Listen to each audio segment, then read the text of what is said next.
refinement. There is a refinement process. Can I give you the definition? Huh?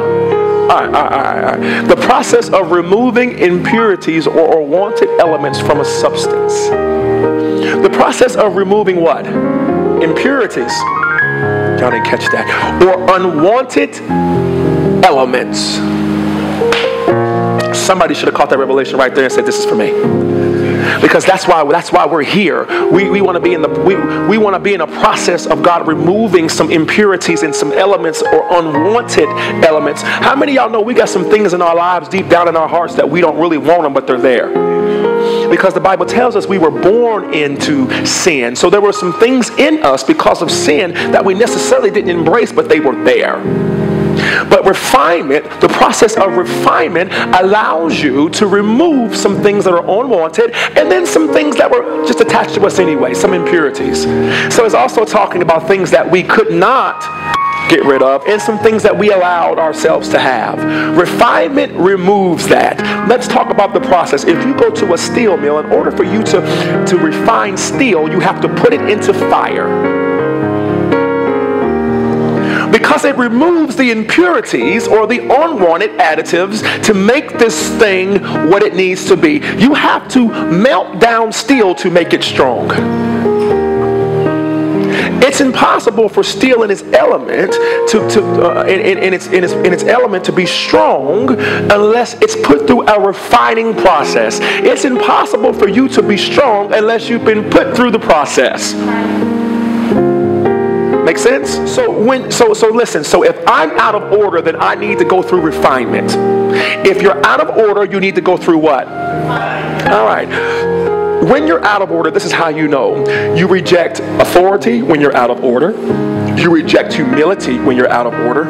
You reject serving when you're out of order. And you surely reject wise counsel when you're out of order. It seems like when you're out of order, your radar makes you far more sensitive to the things that people have been telling you because it hurts or causes you to grow. But if you really think about it, it's the same thing people were trying to remind you when you were in order at one season. It's amplified when you're what? Out of order.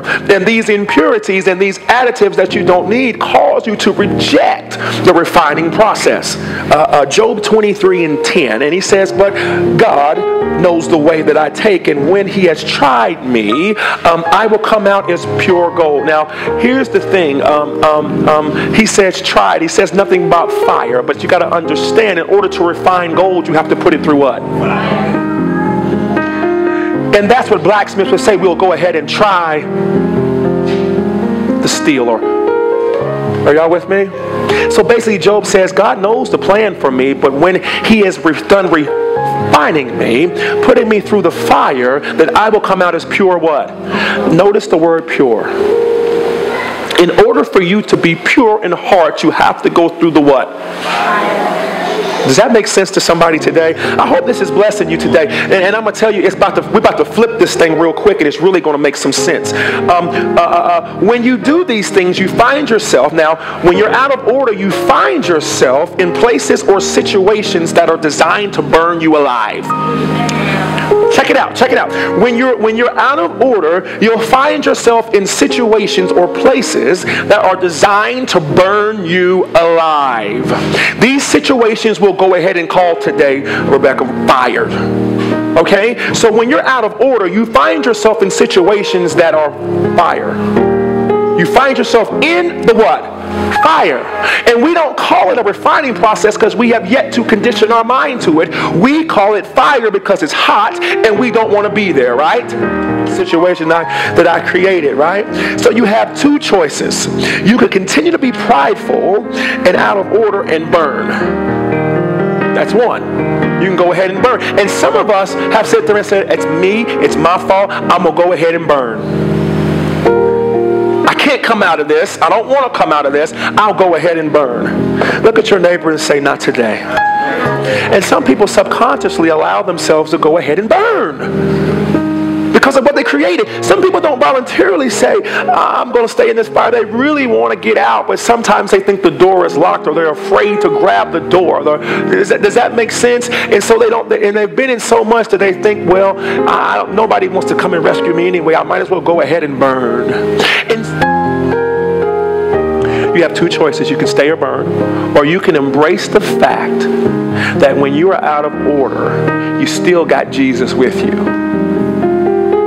When you're in the fire, you still have Jesus with you. Now, when it becomes a fire, or you recognize that you're in a situation, most of the time we negate the fact that Jesus is with us, because Jesus doesn't force himself on us. You have to recognize that he's there and use him for who he is. Does that make sense? So if you are in a fire, guess what? Jesus is with you. I promise you. But sometimes you got to recognize that he's with you, because when you recognize that he's with you, then your process turns from a fire to refinement. I didn't catch that one. See, even though you allowed yourself to be in this situation, even though you allowed yourself to have this fire, right? God is still with you. He says, lo, I am with you always, even until the end of the world. So he is still with you. But once you recognize that God is with you, then you understand that this is not a fire. This is a process of refinement to make me better. Look at your neighbor and say, switch.